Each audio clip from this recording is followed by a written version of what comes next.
Welcome to the first video of me playing this weird format called Old Old Fram Highlander. It's a Highlander format where you play with 100 card decks and no sideboard. You play with a point system, which goes from all the way here on top and all the way down to the bottom, where you have a total of 10 points that you can use. Um, and you can see the most powerful cards on the top being draw spells and just really hosting strategies for mana, and mostly it's combo pieces. So you won't be able to play all the combo pieces in your decks. And down, as you go down, you see the mana getting taxed with points, and you also see some other combo potentials and mostly tutors. Um, you have 10 points in total. You don't have to use them all. I have seen decks only using 8 or 9 because they play a strategy that don't gain from adding more cards, but you probably need to figure out which 10 points you are going to use before making your deck to see if you're able to make the deck that you want to. And I'll teach, or I'll show you which points I used for my deck in the deck photo. Before going further, I would also like to say that this format supports proxies. So if you don't have these weird cards that you don't use for any other format, or that if you just don't have them because they're too expensive, you can proxy and you can alter your own cards. You can see here that I'm on the bottom right making a Magnivore, and on the bottom left there's an Ice Storm, and if you can guess the others other than Creeping Mold, good on you. I will tell them later, but this is just to show it's very practice friendly as long as you don't use too many cards that you just scribble on, like taking a mountain and just writing Fireball. Don't make too many of those. Maybe print out some proxies. Super chill environment in this regard. For my choice of deck here, we see 41 lands and the rest is spells. Some of the spells are mana sources. You can see that in my top left here for mana accelerators, Llanowar Ways, Llanowar Elves, and Elves of Deep Shadow, Birds of Paradise, and Finhall Elves. You also see that I used some points on some mana here in 2 Moxen, the colors I use for the deck, and 1 Grim Monolith. And you also see Mox Diamond in there with a Mind Stone as well. So a ton of ramp. I'm going to use the ramp to ramp into the big spells in Premodern and Wildfire and Kicked Urza's Rage. And also need mana for playing several spells a turn, because I have 2 ways to draw up my my big hitter in the library down in the bottom here.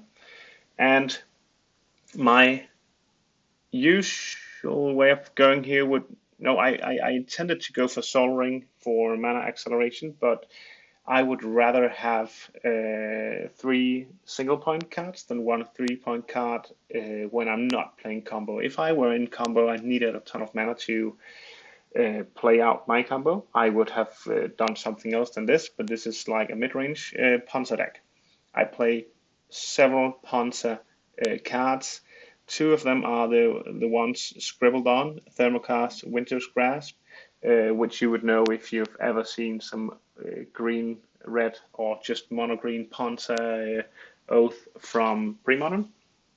You also see an Ice Storm up on top of the pile on the right, and you can see several other ways of destroying lands with the regrowth as well, which can fetch up a Wasteland or Strip Mine if I want to make it into a 2 mana destruction spell, if those cards are in the graveyard. So that's my philosophy for this deck.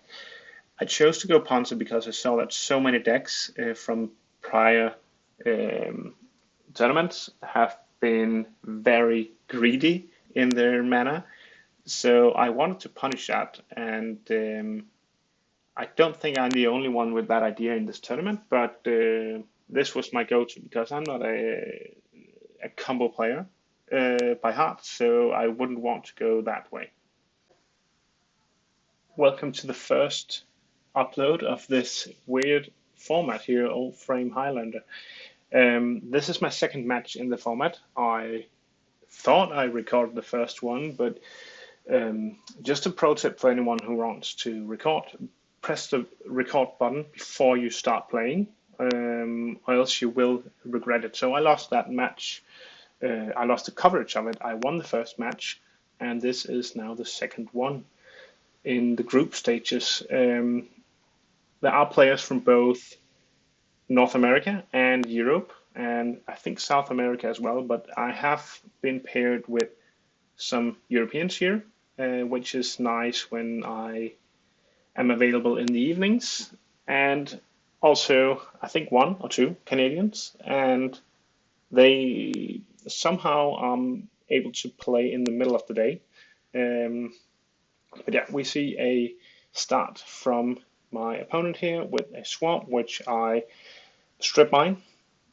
So now the jig is up. I think he knows what's going on here. But as you saw in the deck photo, my deck is all about making Panzer plays, like destroying lands, or returning them to his top of the library, or yeah, and so on.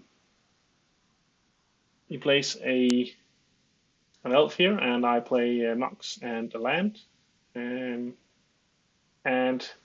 I destroy his forest. So this one is Tremble. I sacrifice, or each player sacrifices a land. I have a Mox in play, which I've also used 2 points for from the point system, so I'm up 1 mana source compared to him.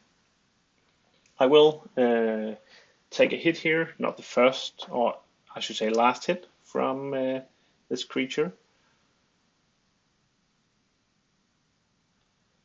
And I just keep making land drops here.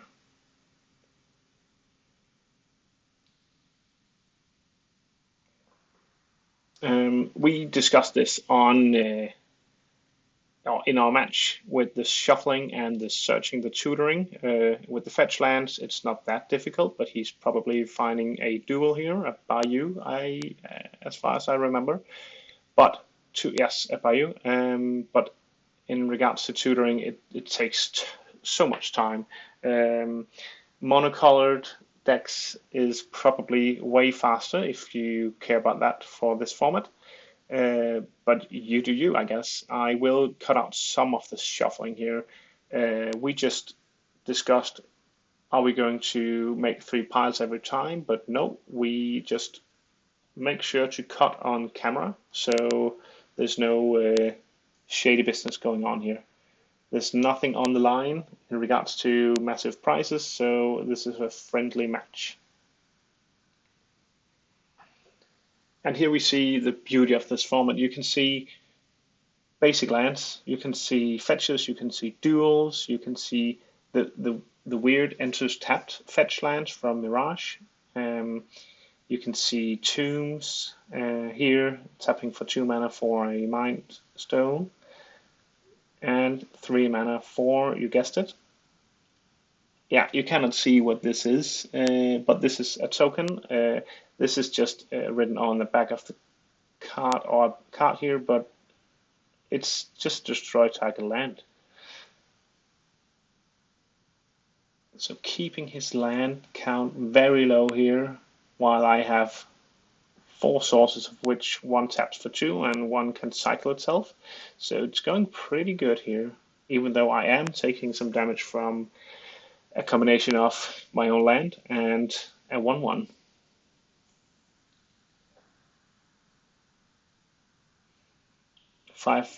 Four mana for a book. Okay, this is massive here.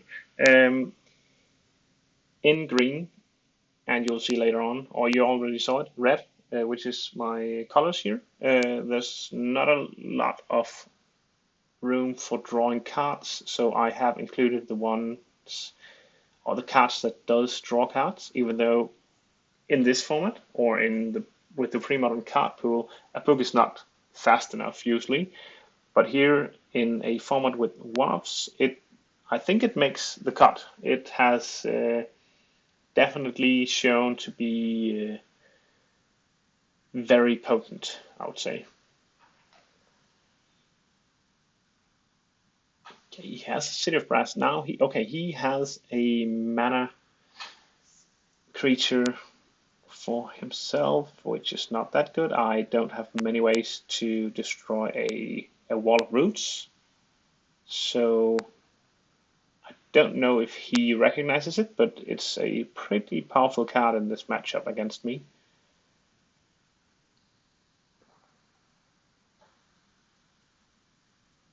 Drawing from the book here, hopefully to make a land drop. Yeah, and Elves of Deep Shadow, this is. I wrote it on the card, and it's not that clear here.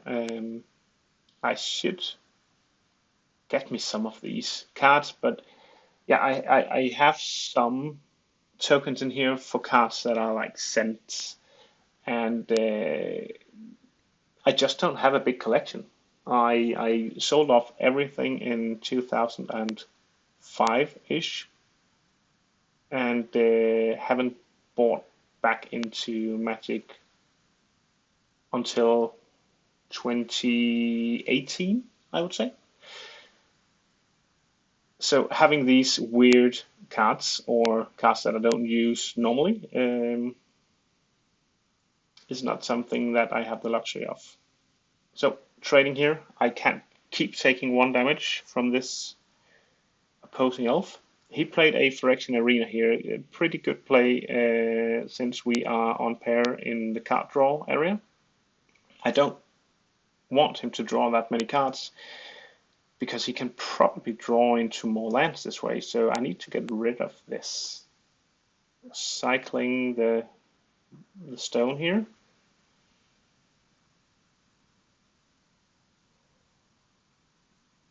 Just counting up my lands, I have 5 mana available.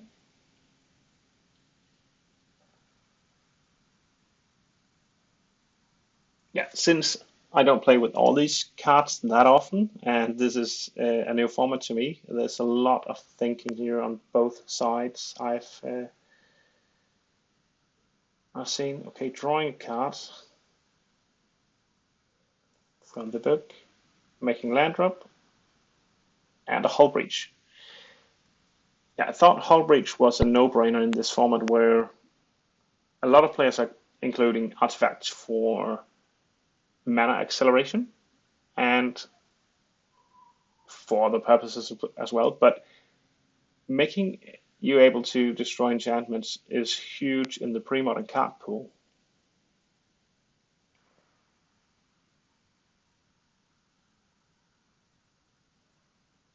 Okay, up at 4 mana now, my opponent.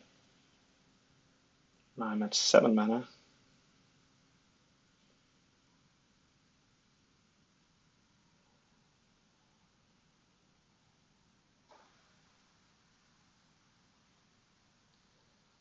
Okay, tutor. I am tapped out, so I cannot pay the 2 for the tutor. I'm just asking what it does here because it's not something that you usually see in pre-modern. He was also explaining that it's not that good of a card in a format where a lot of players see the potential of blue as a color, where you can include like 10 or 15 2-card combos or 3-card combos in one deck. So of course you keep up lands for your counter magic. So he has had trouble resolving this in other matches prior to this one. Don't know if it was in our part or a prior tournament, but he said that it's not the best tutor.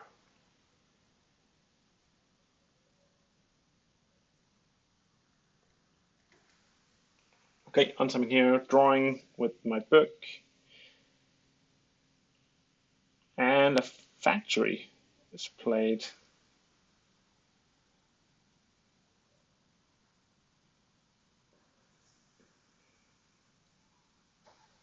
Okay, he's just, did he choose it for the land, or did he choose it for survival of the fittest here?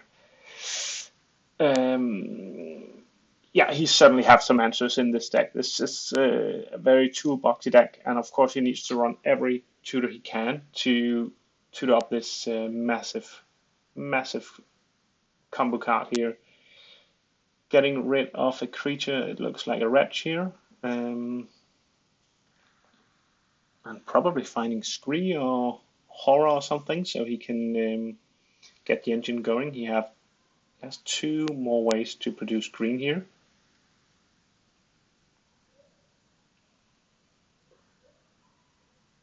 But let's see. Yeah, the 2. Yeah, you can see here. Just I'm not cutting out this part here. You can see the horror of searching your library for a single specific card.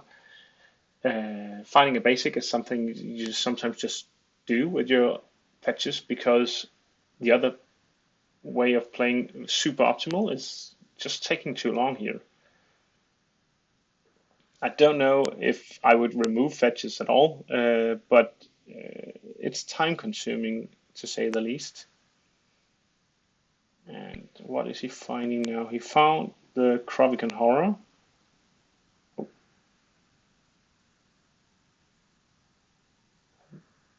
There is the Scree. So he is going all in on this survival plan here. But having the Scree on top of the Horror is something that you want to do, so he at least have experience with how these cards interact. He said that he usually plays old school, so okay, regrowth on the hull breach, getting rid of the survival as quick as possible before this game is over.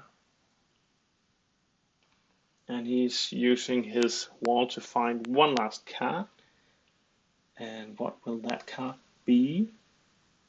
Probably something that takes care of the book here. It could be, is it a lyrist or no? It's a monkey. So 2/2 for 3 mana. Destroy artifact when it enters.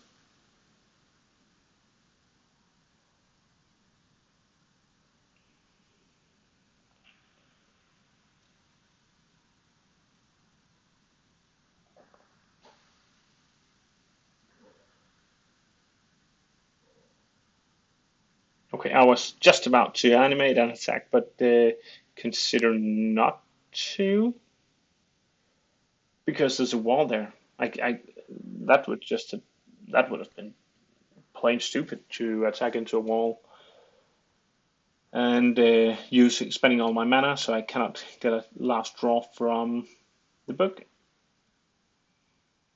Returning Scree, returning Krovikan Horror.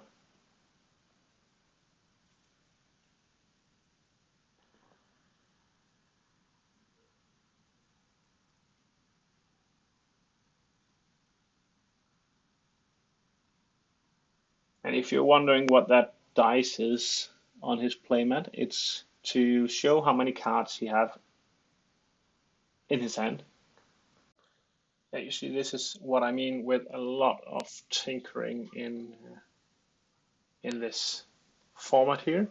He also considered to play a Cabal Therapy. I don't know why you would play this in a singleton format, but he might have cards that could reveal information like probably duress and blackmail and so on.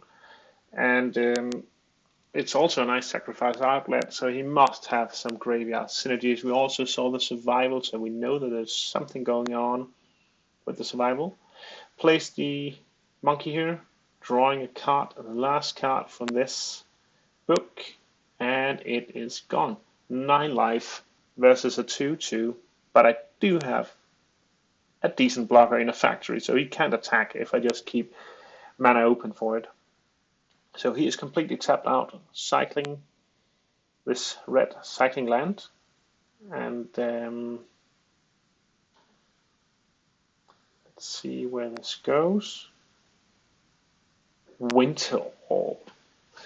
Okay, a huge play, and a play that might make me speed up the rest of this match here. Now it should be at 150% game speed or playback speed, which is required for Winter Orb state in this late or mid to late game here. He's still down at 5 sources, of which one of he might want to keep at 2 counters, so it's an 0-3, so I cannot attack with my factory. Yeah,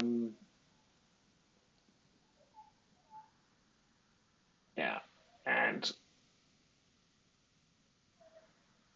he forgot about the factory. He's an old school player now, so this is just a mistake. I'm certain he do know of the factory, and I didn't even hide it. I wouldn't do that, but it was on top and even altered, so a lot of focus on that card. Now it's hidden, but he knows of it, and it's because I don't really think I would like to untap it here. A nice thing with a Mox is that it does untap. It's a mana source that do untap, and I pair it with my port to port the one land that he chooses to untap. Okay, going down now with a counter to play. What did he play there?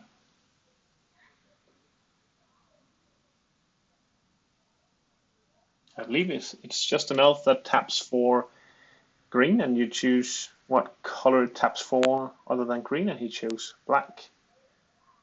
But now we see a curse scroll, so I can get rid of both his mana creatures, so he might as well go all in on some kind of play when he can. Okay, choosing to fire it off, showing a mountain here, which means that I can untap one land, play one land, and use the Mox for a kill on the wall as well. So getting rid of all his land sources that are not just lands.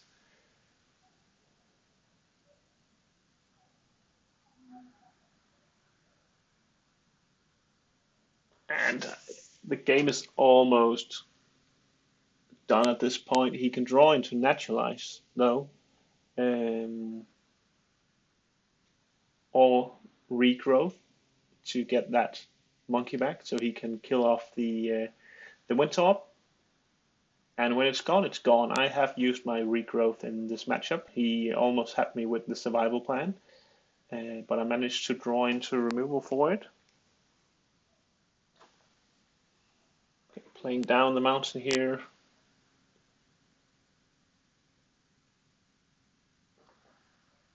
Going for his wall.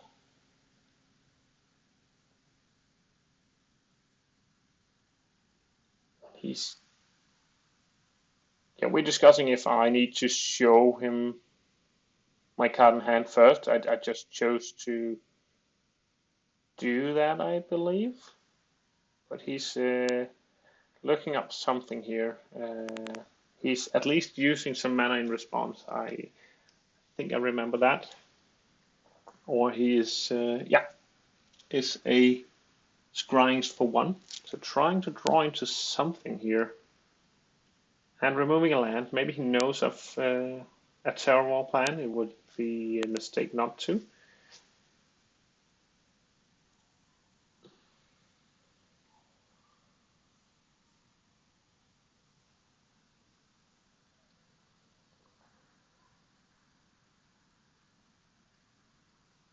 Turn is passed, he gets to untap and keep it untapped, since I am not interested in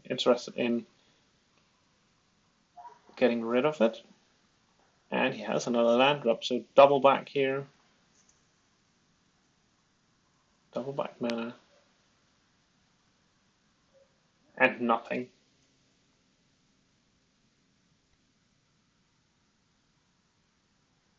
Now I've tried this lockdown here with Surinop and Winterop. I have so much life to gain from all these forever tapped lands. So it's definitely difficult for him to get back from this situation. And I do have the mana to ping him down, and he's at 13. But chooses to port here.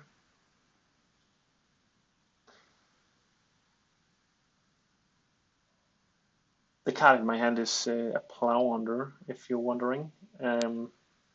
No use for it here. I would not like to make him draw the lands that he already has on the battlefield. Okay, so he plays a mana dog. Has to go, so I do not threaten his life total here with my scroll. Yeah, now I see that I need the land that produces 2 mana instead. So untapping that, the Ancient Tomb, to be able to at least try to ping him.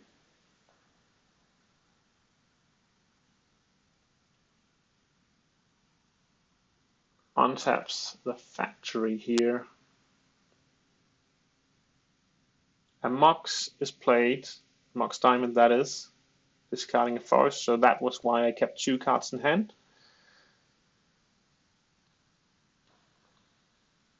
Two Moxen and a Soul End is pretty damn difficult to get rid of. And it's a lot of mana. I have 4 mana on each of my turns, and he has like 1 untap.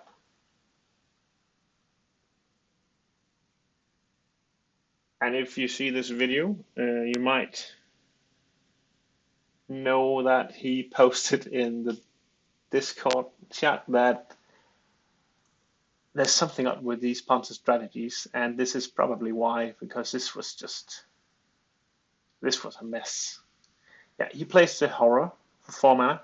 It does have the ability to ping for 1, and that's why I asked him to read it out. I'm going to scroll or curse scroll this creature, and somehow he chooses not to use his green mana for the ping ability, so I know that he has something that he wants to untap and play. There it goes. No activation.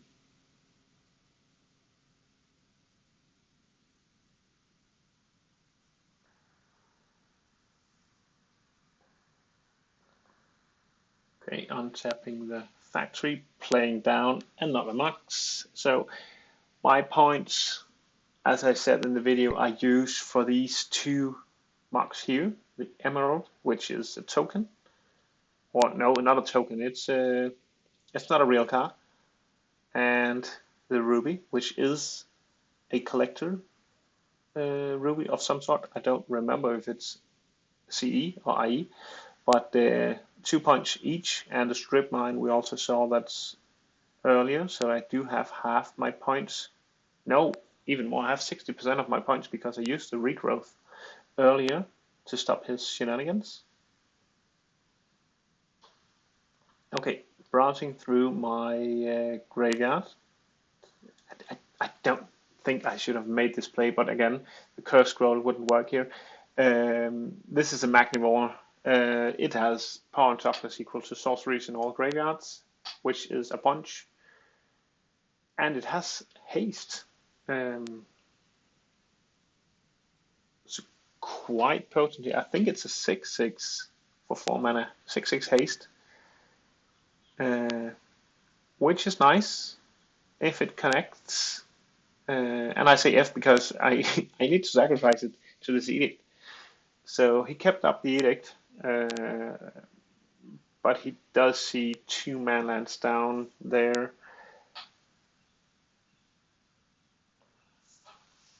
And he's at a very, very low life total. But I altered this card to make it a Magnivore. I don't have a Magnivore in Old Frame.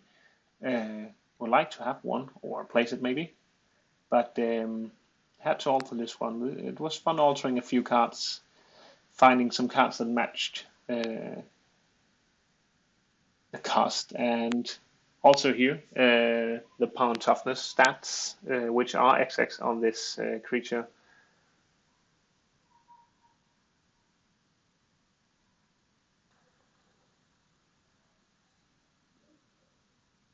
And I think we're at a state where he just needs to put out some blockers.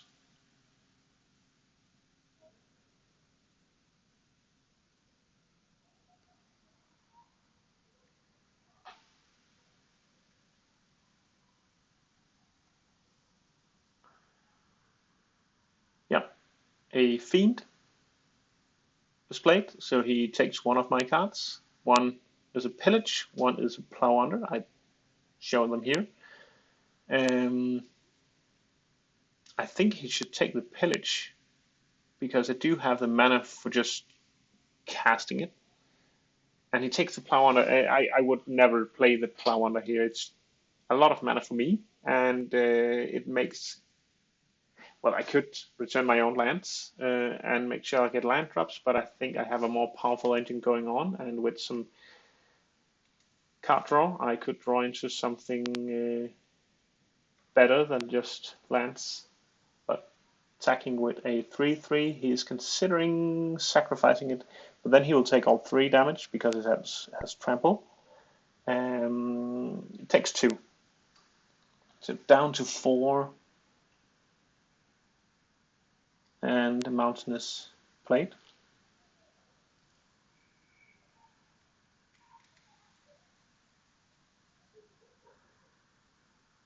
My bot state is getting a little bit messy. He has a nice bot setup here. Mine is very, very messy. Oh, and I needed to get back that Plow Under on top of my playmat.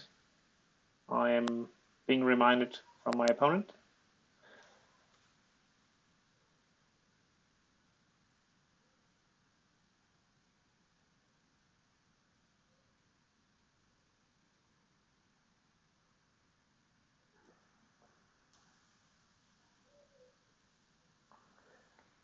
Thinking if I need to go down in cards.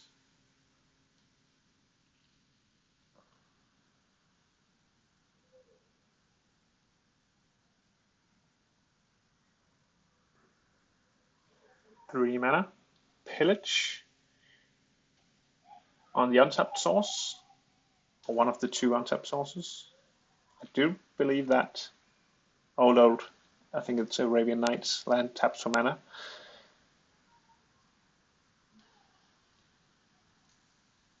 Untapping here with a 3/3, ton of mana.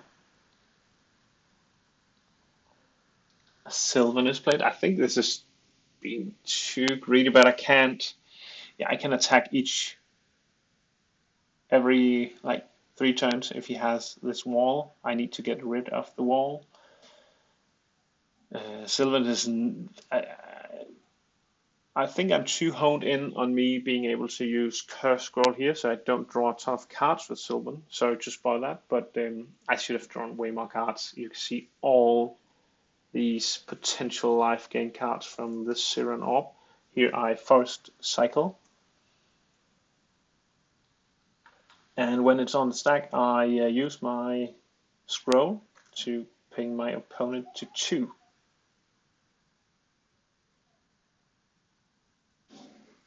Fighting Tiger. Very quick, that is. Must have been very close to... yeah, see, now we're getting to the stage where you can actually shuffle your cards.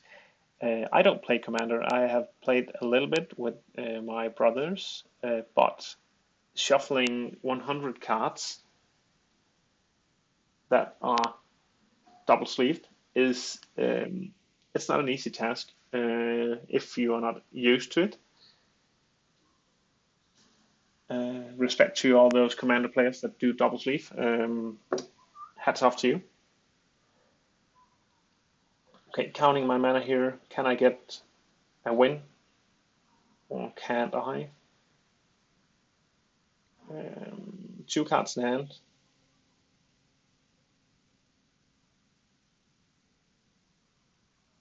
Six mana on the table.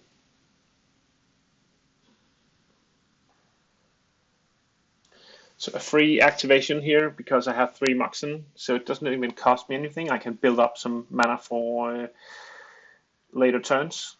This game, as I said, when the Winter Orb entered and the Cern Orb and the scroll was there, it's almost like it's over here. But he cycles as well. The Apparition. The land cycles from this Onslaught block with the cycling are pretty nice when you can actually find dual lands.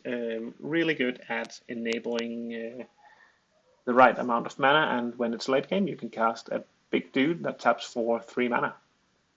A Mutant Elf, I believe. Curse Scroll on face. You can sack in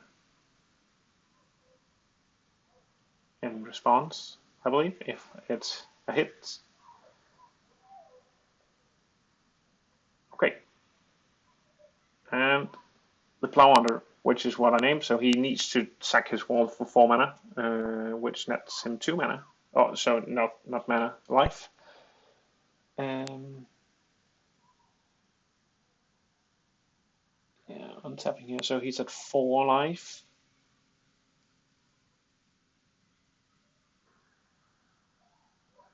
And now I am able to swing with a 3/3 while still representing scroll damage.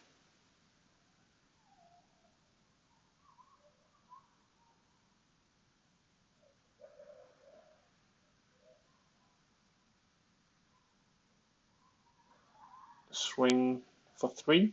He's at 1. Do have that bird there, but doesn't really matter. Yeah, now this is all cluttered up. I even have a dice on top of my curse scroll here from the random choice from scroll.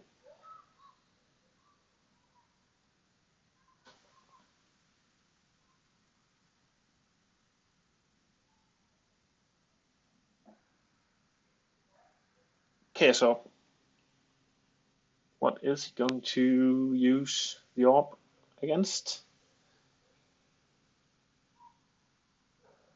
Probably whatever manline I untap.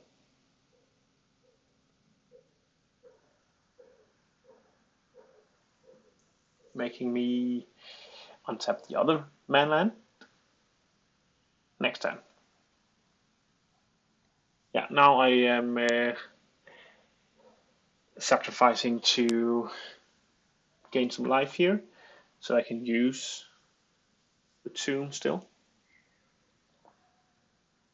No, okay, I have this arrogant worm in my hand, so it doesn't do much in this game where it's on the Winter Orb block because he can just sacrifice his lands. It doesn't do anything for him now, so it's a waste of card in my hand. Looking at 3 from the Sylvan.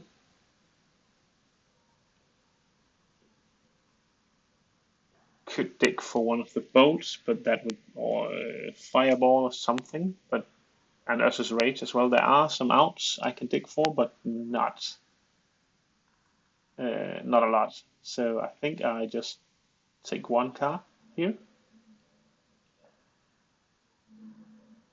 Pays a ton of mana. What? Oh! Yeah, I know what this is. It's the Marrow. It has Shroud. I was not aware of this, but as he points out, you can actually get around Shroud with a Chaos Orb. I need to get me a real Chaos Orb. I think that must be the next big purchase I do for Magic. Probably a collector's of some sort. Doesn't have to be expensive. If I could get a good deal on an unlimited one, they look so much better, but it's just an awesome card. I did a nice, no, not nice. I did a silly little altar for my own orb here. It doesn't cost a point. I think it's nice that it doesn't cost a point. It's removal for every color that can get rid of hoses or combo pieces. So I think it's a nice thought to just keep it in. Yeah, and he uses the bird to kill, to land his care sub on. So he doesn't need to travel all the way to my place to kill my creature, but it dies.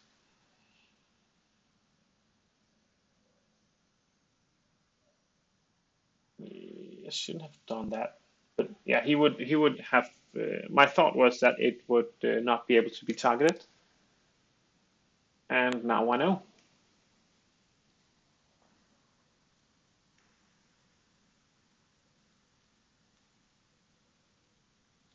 Incinerate on top, and that is it for this first game here. It was a long game with the Winter lockdown, but I think it worked out to my favor, especially when I've used points on Moxon and he haven't. His survival is very expensive in points. Don't remember what other points he had, but we will see that in the end of the match, I believe, or else I'll find out and post it later on. So shuffling and on to game 2. There are no sideboards, so we are just going to shuffle. Going into this second game, I just want to make sure to mention that I had some issues with the focus on my camera here. I think it's difficult to adjust through Teleria app, so I don't know how to fix it other than what I try to in this video. It's also worth mentioning that I had to mulligan, so I'm on 6 cards here, a 6 card hand, and my opponent is as well. Looking at this playback, I can see that several times my hand is totally out of the picture, so I think I need to fix my setup so it's much more clear. You can see my opponent on top. You can always see, or mostly see his hand in the frame, and I think I need to do something with my setup as well because it looks more, well, I guess professional, but it's definitely more clear what's going on here. I try to put my hand on the table, like my card hand, on the table whenever I get the opportunity to do so. But whenever I pick it up, it's outside the frame or just a little bit outside the frame. There's nothing on the line here, so I'm not accusing myself of cheating, but I think just for good measures, it would be nice if I maybe adjust my camera angle a little bit. But yeah, we see my opponent clearly getting that a hand with a mana dog, like his Birds of Paradise, is a good keep, and also a land cycler, which can find his Bayou, is also a good keep. And I'm just on a plane here with a Mox and a basic, and I will find another basic, I believe. Yes, another forest goes down here. And here you can see me struggling with my shuffling as well. And some of the shuffling is outside of the play area. You can clearly see that I am shuffling with the shadows. Flickering there on the playmat, but I should be I should do that on camera, maybe like this. I do make sure to show that I cut the deck, and here you can see a Winter's Grasp destroying a land. I'm just considering what land to destroy, and it's the untapped green source. Yeah, I think I am scared of a natural order here, so that's why I picked the green source.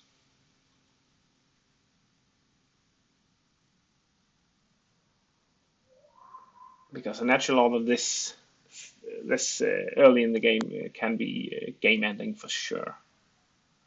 Okay, he plays the tutor from don't know what set it is from, but it's basically a demonic tutor, which also requires you to sacrifice a creature, which he has on board. Don't remember what he searched for, but we will see in a second here. Or maybe next turn we'll see it. But yeah, he can tutor for everything.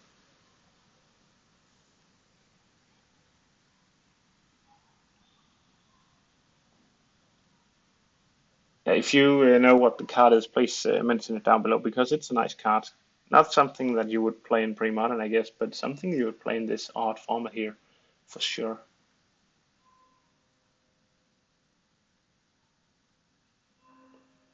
Yeah, see, this is what I mean with shuffling on camera. This looks way more clean, and there's no thoughts of him adjusting his library anyway, or manipulating his library.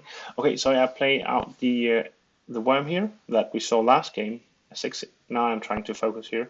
The 6/6 Trampler, which when it enters, my opponent can choose to sacrifice a land to put it on top of my library. So it can be returned that way when I play it. Sort of a sacrifice a land, get a time walk effect for your opponent. But in my strategy, it's like drawing a 4-mana Stone Rain every turn, if he chooses to do so, until I get my 6/6 on board. Okay, so he clearly tutored for survival. I could have seen that coming. I think that was what I expected as well. And swing for 6 here. Massive hit. And this is probably going quicker this game than he would have anticipated. And a rampant growth. There is better ramp in this format than a rampant growth. This was what I had, but I could have opted for something else. If you know the 2-mana green ramp spells from this era, like the 93 to 2003, I guess, with the portal ones also, please let me know down below, because then I can make adjustments to the deck instead of making a whole new deck. Also, yeah, ideas for how I could optimize the deck is very welcome down below, because there's so many cards that I didn't know of before, especially in the old school format actually. And since I can proxy, don't worry about the price cost of those cards.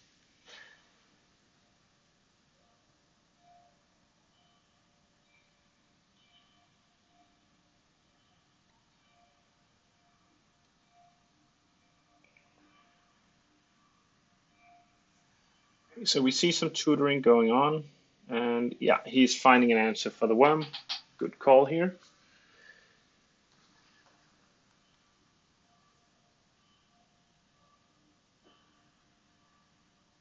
And yeah, I wish I had an answer for the survival, because it will kill me. We talked about during the match that searching for specific cards with survival in a 100-card deck where you only have singletons it's a pain.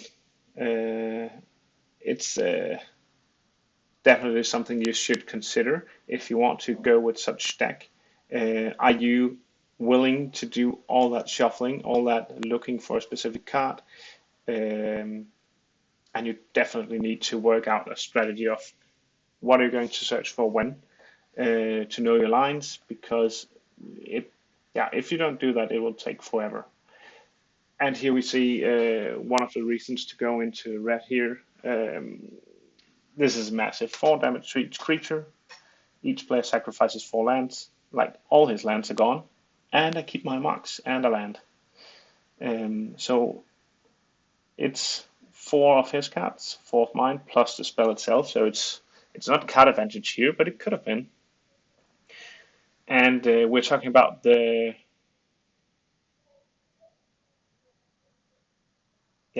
what goes first? First it's lands, then it's creatures. So his lands unfortunately go on top of his Krovikan Horror, so he won't be able to return that unless he has some way of manipulating his graveyard with like a furnace or something. Okay, me just hope, adjusting camera focus, or trying to.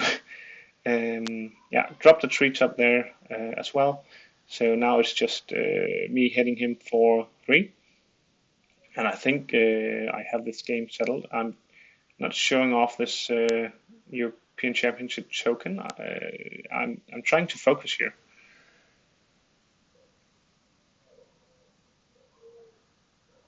Cycle.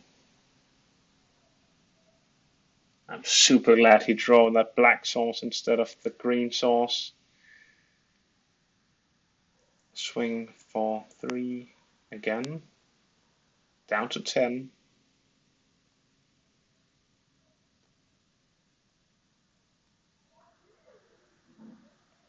Land drop.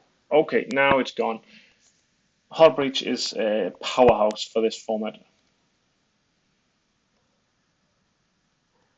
A good reason to be in green-white here, or green-red, sorry.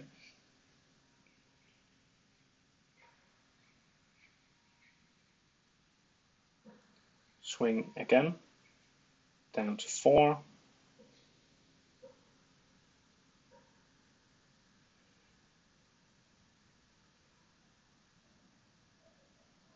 Swing again, to 1. Play out a Call of the Herd here. Don't know how he would ever get back from this. Yeah, he just shows here that he actually had ways to search for his lands and to ramp, but he didn't have any green mana. I'm just showing off a worm that I will definitely cut because of the creature count. And also we're discussing our points here, but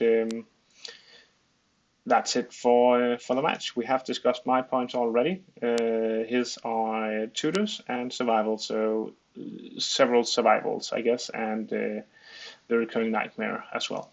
That is it for this game. A nice 2-0 in the bank here for the Panzer deck. Let's see what the next game will bring.